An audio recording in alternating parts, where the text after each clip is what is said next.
제가 여러 가지 특강을 진행하고 있는데요.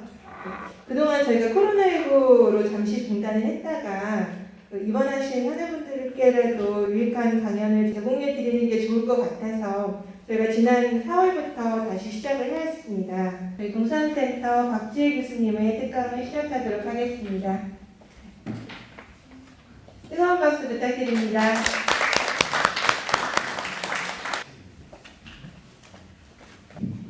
네, 안녕하십니까. 저는 동서암센터의 박지혜 교수라고 합니다. 만나서 반갑습니다. 오늘 많이 오실지 몰라가지고 또 오시는 분들이 너무 감사해가지고 제가 텀블러를 좀 이렇게 준비를 했었는데 너무 많이 오셔가지고 생각보다 그래서 우선은 외부 좀 오신 또 환우분들 먼저 드리고 입원 환자분들은 제가 또 따로 준비해서 드리도록 하겠습니다. 오늘 제가 30분 정도 강의할 내용은 암 환자의 영양 관리입니다. 암 환자분들이 또 가장 관심이 많은 또 분야가 내가 어떻게 뭘 먹어야 될지 음식에 대한 것일 텐데요. 그거에 대해서 오늘 전반적인 내용들을 말씀드리도록 하겠습니다. 네, 그럼 영양 관리의 중요성에 대해서 말씀드리겠습니다. 암 환자는 투병 과정과 또 항암이나 방사선 같은 치료 과정에서 다른 질환보다는 영양 불량 가능성이 매우 높습니다. 그래서 통계적으로 보면 암 환자의 한 40에서 80% 정도까지가 영양실조 상태라고 논문적으로 되어 있습니다. 세계보건기구인 WHO의 또 자료에 의하면 또 식이가 우리 먹는 거로 인해서 한 33% 정도가 암 예방 효과가 있다고 되어 있습니다. 밥맛이 없다, 식욕부진, 그리고 소화가 잘 안 되고 또 먹는 것이 잘 안 삼켜지고 씹는 게 힘들어지고 그러면서 장에서 영양분이 흡수가 안 돼서 영양 불량이 오게 됩니다. 그렇게 되면 우리 몸의 조직 기능이나 유지 저하 그리고 면역 기능이 저하되고 간 기능의 변화가 오면서 우리가 항암을 하게 되면 그런 약물도 대사가 저하가 됩니다. 그러면 더불어서 치료 효과가 감소되고 치료 기간이 또 연장이 되게 되겠죠. 그래서 이런 것들이 지속이 되면 우리가 카케시아라고 해가지고 암 악입질 상태가 됩니다. 이 암 악입질 상태는 암으로 인해서 근육량이 지속적으로 감소해서 여러 가지 신체 기능이 감소하는 증후군을 말을 하는데요. 근육이 단순히 빠지는 것뿐만 아니라 우리 몸의 간이나 신기능이 저하가 되고 장 기능도 저하가 됩니다. 이 사진에 보면 애플 사과 모양 브랜드 아시죠? 애플의 스티븐 잡스도 췌장암을 앓으면서 이렇게 살이 많이 빠졌었는데 이런 것들이 암 악입질 상태라고 보시면 되겠습니다. 근데 이 암 악입질 상태가 그냥 우리가 정상적으로 밥을 먹는 거로는 회복이 잘 안 됩니다. 그래서 암 환자의 50에서 80% 정도가 악액질 상태라고 합니다. 이 논문에서 좀 도표를 갖고 왔는데요. 대장암 환자분들이 근육량이 9% 이상이 소실이 되면 1년 생존율이 이렇게 49%에서 17% 정도로 이렇게 감소가 근육량이 떨어짐으로 인해서 그때 생존율도 감소하는 것들을 볼 수가 있고요. 그리고 유방암 환자에서 악액질 상태를 가진 환자가 항암 치료 중에 더 부작용이 악액질 상태가 아닌 환자보다 더 높다고 이렇게 논문적으로 되어 있습니다. 그래서 이렇게 영양 관리가 중요하다는 것을 우리가 알 수 있습니다. 그래서 우리가 암을 예방하는 거에 있어서 또 시기도 얼마나 관련이 되어 있는지 이런 걸 볼 수가 있죠. 생로병사의 비밀에서 한번 나왔었는데요. 우리가 고기를 좀 약간 태워 먹으면 그게 발암물질이 있다고 하잖아요. 그래서 실험을 했는데 돼지갈비를 먹이고 한 구는 녹즙을 먹이고 한 구는 녹즙이 아닌 가짜 녹즙을 투약을 했는데 녹즙을 먹었던 피 실험자한테 발암 성분이 소변으로 더 많이 배출이 되더라. 12시간 이후에 급격히 배출이 되더라 하는 그런 실험이 있었습니다. 그래서 발암물질이 체내에 머무는 시간을 줄여줌으로 해서 암 발생 억제에 녹즙이 도움이 된다라는 이런 실험이었고요.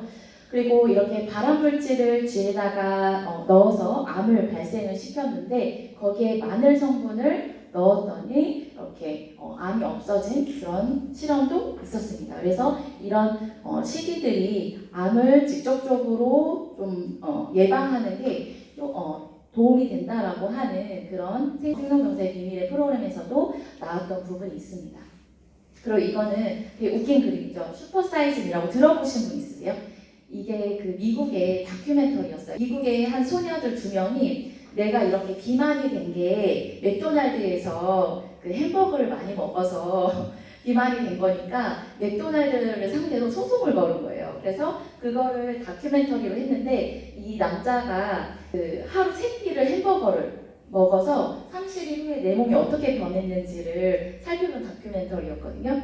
그랬더니 그 30일 뒤에 몸이 11.1kg가 늘었다고 해요. 그리고 지방간도 생기고 여러 가지 건강상의 문제들이 많이 나타났죠. 그래서 중도 포기를 할 수밖에 없었고 이것이 다시 정상적인 몸무게로 회복하는 데는 또 3개월 정도가 걸렸다고 합니다. 그래서 이렇게 우리가 음식에 의해서 여러 가지 몸에 다양한 변화를 줄 수가 있다고 하는 거죠. 그래서 영양관리가 그만큼 또 암에 있어서도 중요한 부분이다라고 하는 것을 말씀드리고요. 그래서 이 식이라는 거는 암을 발생하는 요인이 워낙 많죠. 뭐 환경 호르몬도 있고. 근데 이 사실 우리가 살면서 스트레스를 안 받고 살 수는 없잖아요. 근데 이 식이라는 거는 내가 조정할 수 있는 것이다. 어떤 연령 또 유전적인 부분도 암의 발생 요인이죠. 그런 것들은 우리가 어떻게 할 수가 없는 거지만 식이라는 거는 내가 선택함으로 인해서 암 위험을 좀 감소시킬 수 있는 인자이다라고 하는 것을 좀 생각해 주시면 좋을 것 같습니다.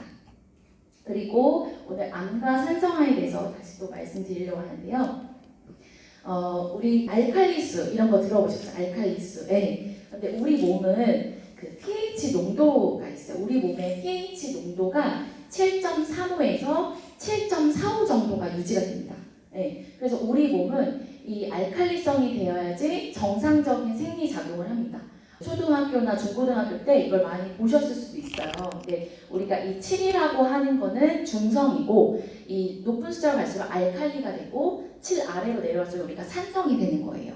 네. 그런데 이렇게 알칼리로 갈수록 우리가 정상적인 생리작용을 한다는 겁니다.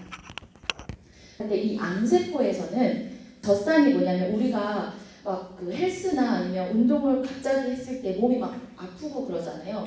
그것들이 젖산이 우리 몸에 쌓여서 그렇다고 얘기를 하죠. 이 젖산이라고 하는 거는 되게 강한 산성이에요. 이렇게 도표로 봤을 때 산성 쪽에 해당하는 거거든요. 근데 이 암세포에서는 젖산이 분비가 됩니다. 그래서 이게 강한 산성이 몸 전체에 퍼지면서 우리 몸이 산성화가 됩니다.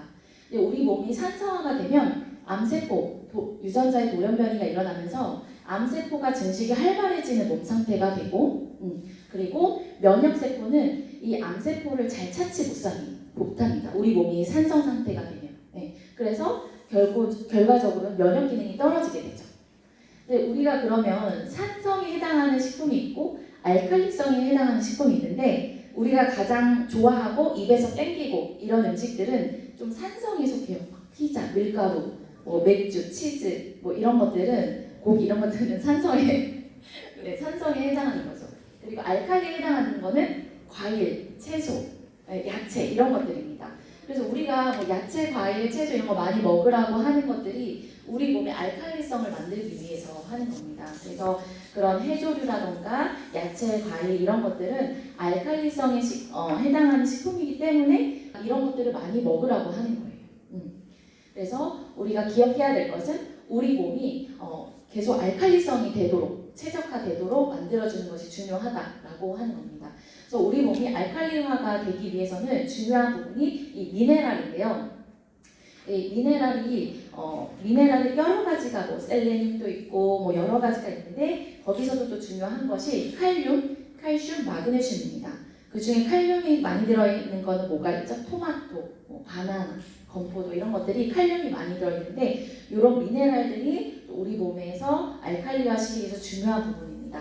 이런 미네랄이 많이 들은 거는 야채, 채소, 과일이겠죠. 그래서 이런 부분들을 알고 계시면 되겠습니다. 그러면 내가 몸이 알칼리가 되어 있는지 어떻게 알 수 있을까요? 혹시 아시는 분 있으세요? 아시는 분 있을 수도 있고 있을 것 같아요. 혹시 내 몸을 알칼리가 되어 있는지 산성인지 쉽게 알 수 있는 거.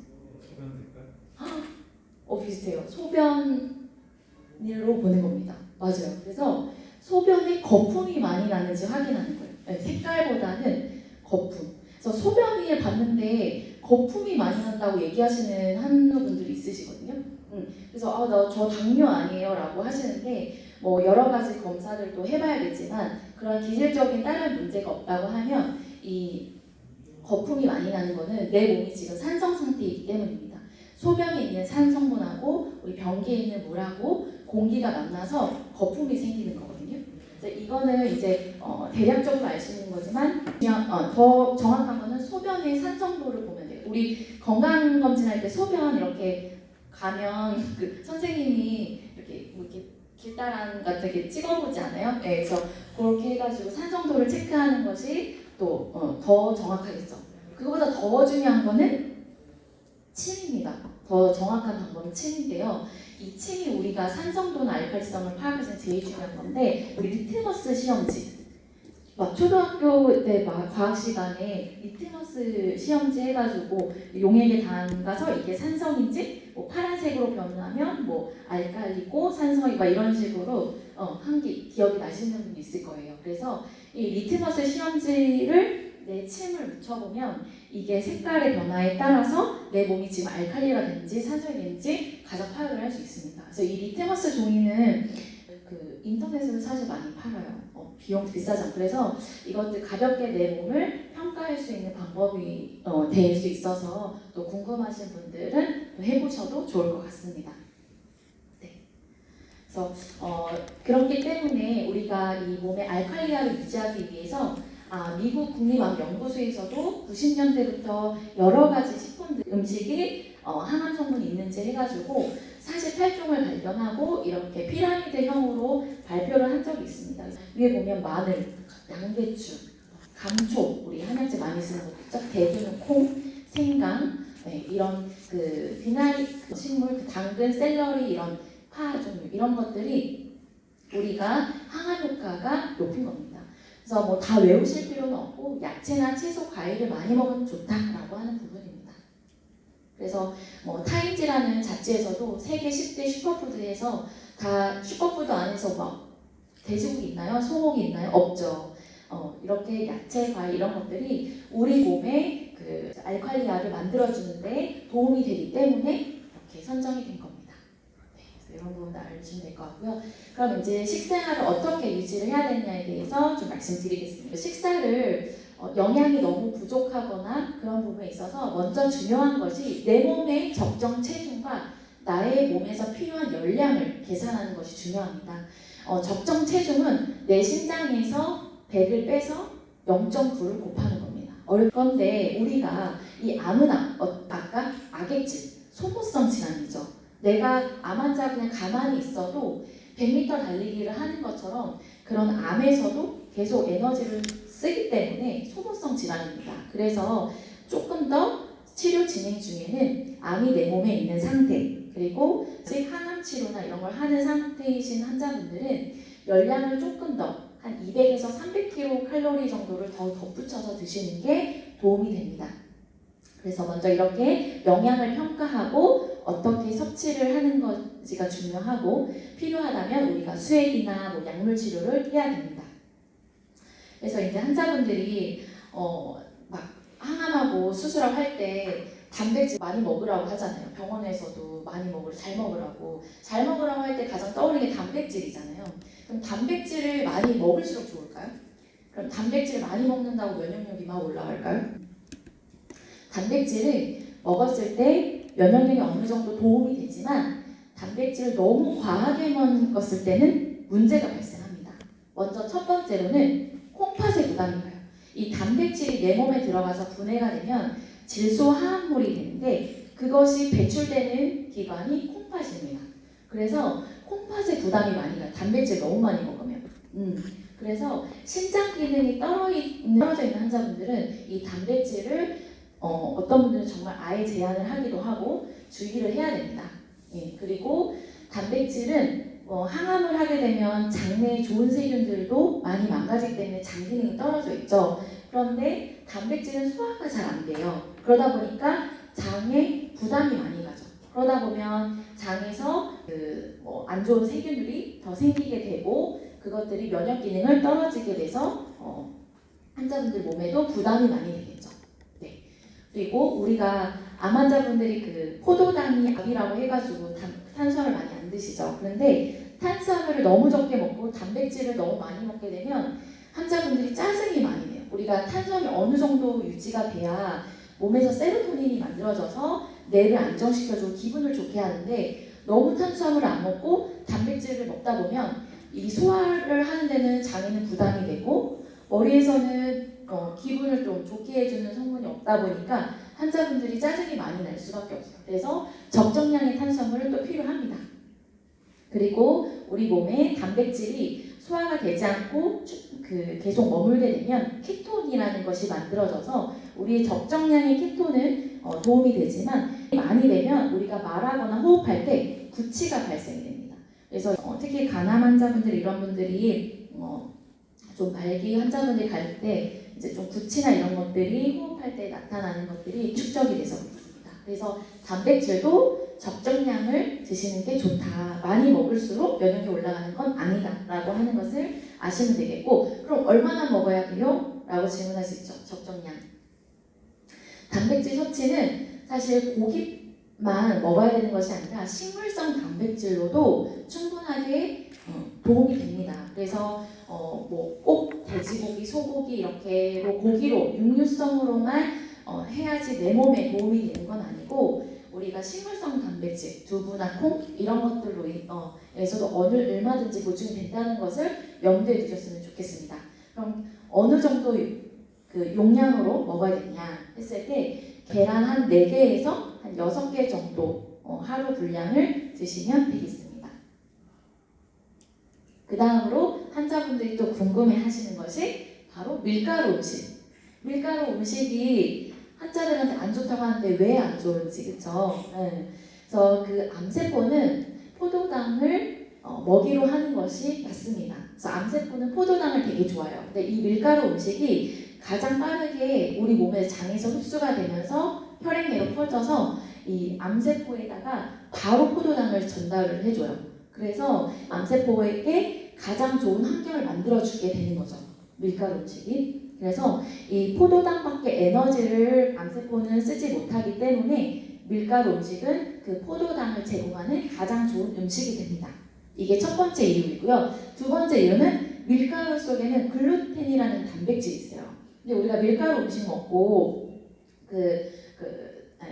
밀가루로 풀 쓸 때 이렇게 끈적끈적하지 않은 밀가루 풀 쓸 때 그게 바로 이 글루텐이라는 그 성분 때문인데요. 밀가루 먹고 나면은 소화가 잘 안 된다고 하시는 분들이 있죠. 그래서 이 글루텐을 분해하는 능력이 암 환자분들을 많이 좀 떨어져 있어요. 그리고 일반 환자들한테도 글루텐을 이렇게 소화할 수 있는 능력이 분해할 수 있는 능력이 떨어져 있는 분들이 많은데요. 그렇기 때문에 이 밀가루 속에 있는 글루텐 때문에 소화가 잘 안 되게 되고 그러면서 장내 그 환경들이 또 좋지 않기 때문에 밀가루 음식이 좋지가 않은 겁니다. 그 다음 세 번째 이유는 우리 밀가루 튀김을 만들어서도 먹기도 하고 전을 만들어서 하기도 하고 패스트푸드 이런 것들 있죠. 그럴 때 기름이 들어가는데 이 기름이 열을 받게 되면 트랜스지방으로 바뀌기 때문에 더 몸에 좋지가 않게 되는 거죠. 그래서 이 밀가루 음식이 암 환자분들에게 좋지 않은 이유입니다. 그래서 이제 종합적으로 이제 말씀을 드리면 그 미국에 암 센터가 있어요. 20년 넘게 유지해오는데 거기서는 어떻게 치료를 하냐, 식이요법을 하냐면 인슐린 저항성을 낮추고 이 말은 그러니까 탄수화물을 좀 섭취를 적게 하는 겁니다. 그리고 항산화물질, 야채나 과일, 채소가 있겠죠. 이런 것들을 충분히 섭취하는데 초점을 맞춰주는 것들을 그 센터에서는 해오고 있습니다. 그래서 암 환자에 있어서 영양실조나 소모성 질환 이런 거에 있어서 제거하는 데 가장 중요하다고 인식되었고 또 삶의 질과 또 더불어서 생존을 개선시키기 위해서 필수적인 것입니다. 통합 종양학이라는 그 책에서는 이렇게 얘기하고 있어요.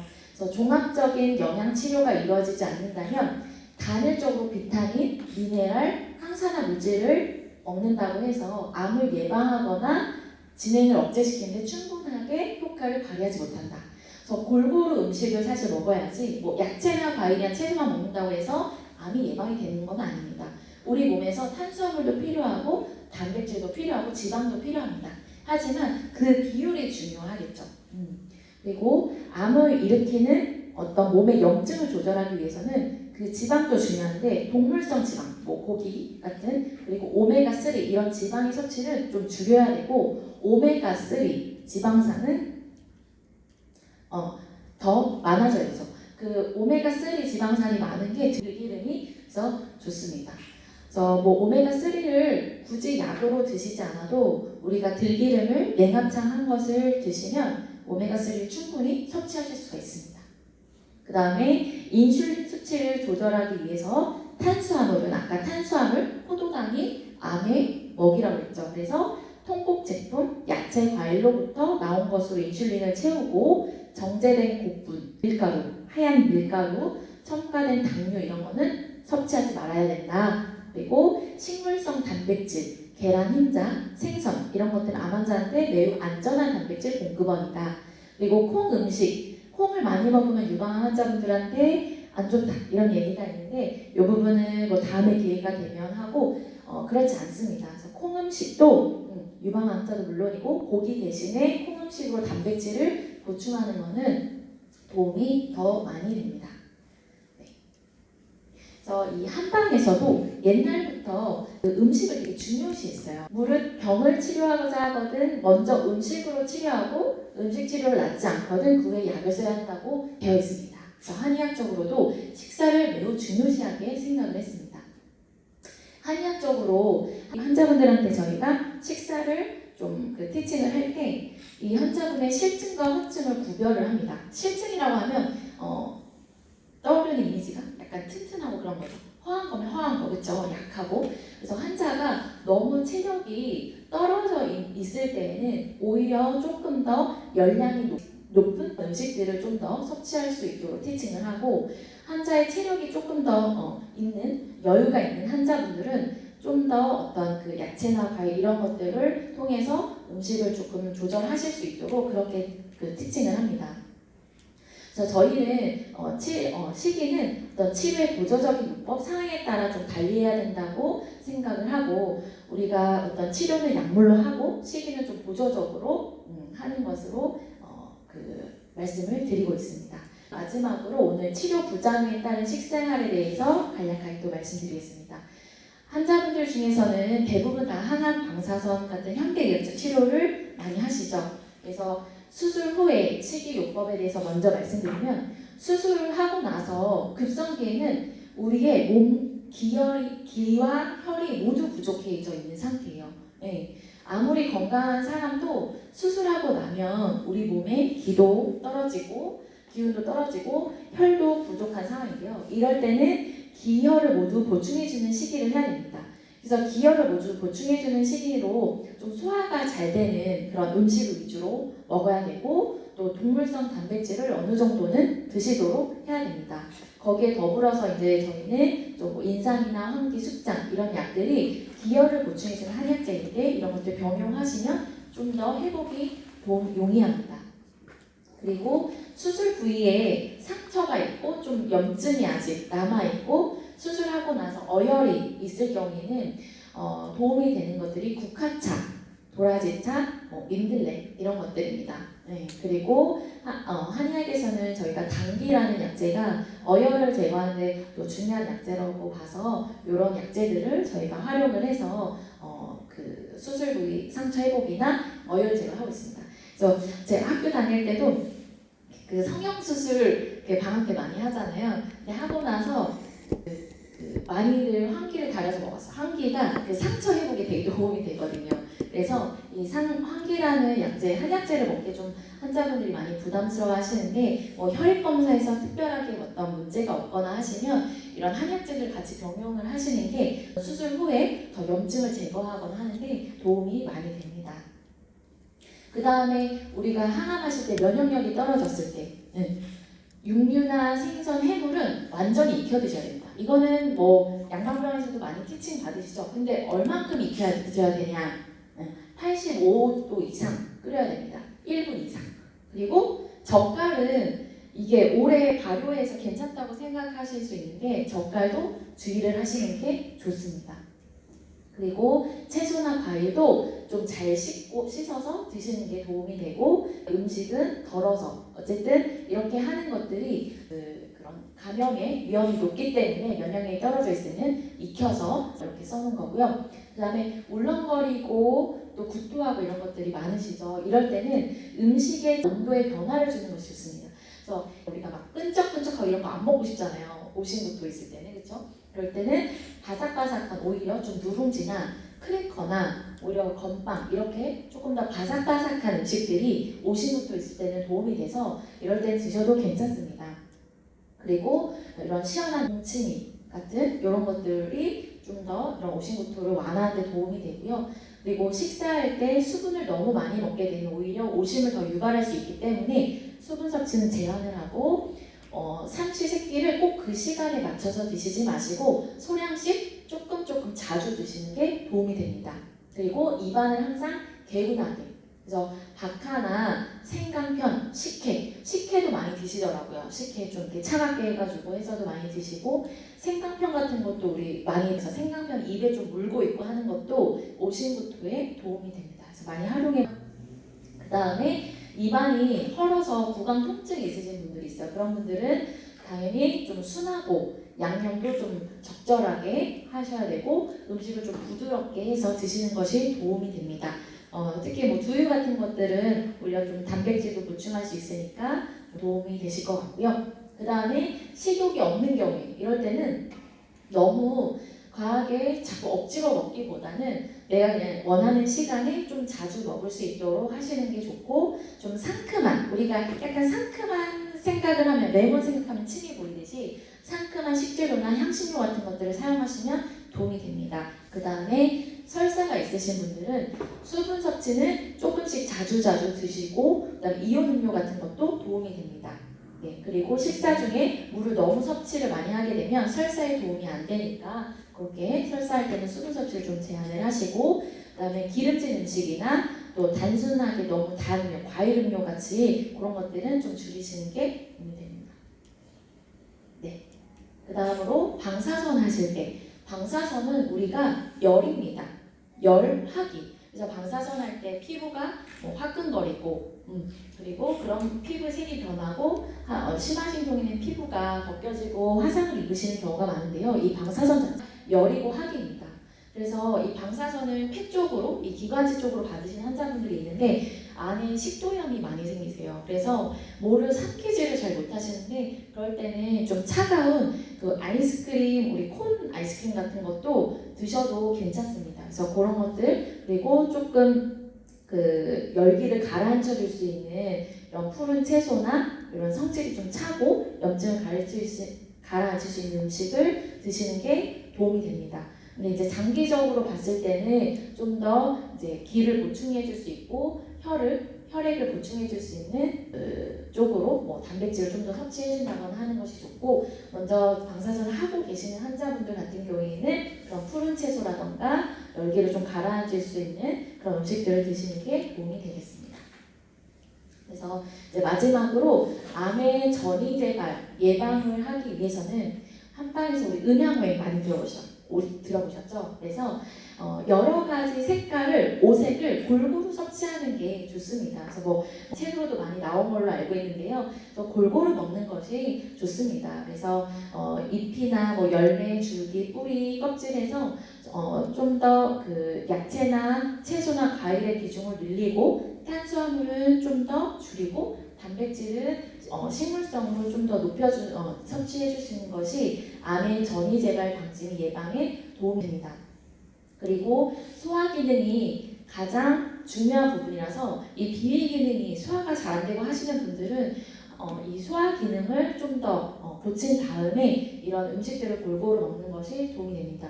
야채나 과일 이런 것들이 섬유질이 많기 때문에 소화가 잘 안 되잖아요. 그래서 비위 기능이 좀 더 편안해진 다음에 이런 것들을 하시는 게 오히려 더 몸에 도움이 됩니다. 네, 그래서 마지막으로 오늘 같이 해보고 끝내려고 하는데요. 고치법이라고 한방에서 옛날부터 이제 양생법, 몸을 건강하게 해주는 방법으로 해서 고치법이라고 해서 이 침을 자극하는 것들을 하는데요. 고치법 들어보신 분 있으시죠? 치아를 이렇게 하는 거, 딱딱 소리 내는 거. 근데 앞니만 이렇게 하는 게 아니라 어금니부터 너무 세게 하지 않고 이걸 하루에 30에서 100회 정도 가볍게 부딪힙니다. 그리고 입안에 침이 고이거든요. 그러면 그거를 뱉지 않고 삼킵니다. 그게 바로 그 고치법인데 한의학에서 말하는 양생법 중에 또 중요한 또 부분이어서 말씀드려서 아까 리트머스 종이로 알칼리 산성 구분했잖아요. 그만큼 우리가 침이 또 우리 몸을 반영하고 도움이 되는 부분이고 또 지내게 한 부분이라서 이 고치법을 아침에 일어나셔서 하시면 좀 도움이 되실 것 같습니다. 네. 그럼 다음에 또 오늘 두 가지 혈자리를 말씀드릴 건데 이 침샘을 자극해주는 혈자리. 그래서 우리가 입이 막 마른데 음식이 먹고 싶지 않죠. 입이 막 바짝바짝 마르면 물만 먹고 싶잖아요. 뭐가 땡기잖아요. 그래서 침샘을 자극해주는 게 평소에 암 환자분들의 도움이 돼요. 특히 식욕이 떨어지고 오심부토가 있으신 예풍 혈자리는 어딜까요? 이 예풍 귀 뒤쪽에 만져보시면 움푹 들어가는 데 있죠. 턱 밑에 여기. 근데 만지면 약간 뻐근하면서 뭔가 침이 나오는 것 같은 느낌 있지 않으세요? 귀 뒤쪽에 움푹 파인 곳 예풍혈이라고 합니다. 그래서 그 풍을 예방하는 혈자리라고 해서 이 혈자리는 또 이제 감기나 이럴 때 저희가 많이 쓰는 혈자리인데요. 여기를 이제 자극을 자주 해주는 이쪽이 침샘이 또 있는 부분이거든요. 그리고 염천열 턱 밑에 가운데 여기 꾹 그리고 여기 예풍혈 이 두 가지 부분을 자주 자극을 해주면 침샘을 또 같이 분비가 돼서 이런 식욕 저하나 오심부토 이런 것들이 도움이 좀 되실 것 같습니다. 네, 그래서 오늘 이렇게 짧은 시간에 여러 가지를 얘기하다 보니까 좀 구체적으로 얘기하지 못한 부분이 있지만 다음에 또 기회가 되면 또 말씀드리려고 하고요. 오늘 좀 도움이 되셨으면 좋겠습니다. 그래서 어쨌든 여러 가지 그 어려운 치료 과정 중에서 어려운 부분도 많으실 텐데 용기를 가지시고 항상